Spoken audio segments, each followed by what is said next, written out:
I'm Steve Groff from the OECD in Paris. I'd like to talk a little bit about what some of the challenges are that we see in ASEAN, particularly with respect to development.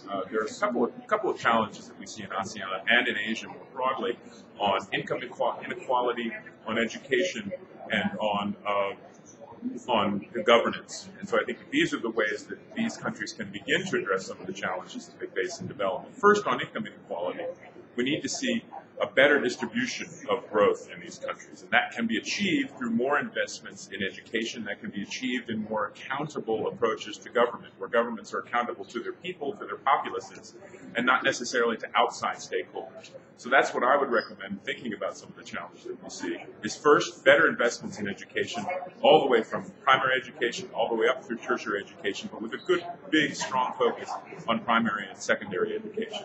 Secondly, on income inequality, this is going to be a real brake on growth in the region if we don't address this problem. You could find yourself very easily in a Latin America trap where we don't see growth beyond a certain level, and that's going to be a real challenge for ASEAN. It's going to be a real challenge for Asia in general if that's not addressed. And the third way that we can address that is by beginning to look a little more seriously on governments that are accountable to their people, to their populaces, and to their citizens. Okay, thank you so much.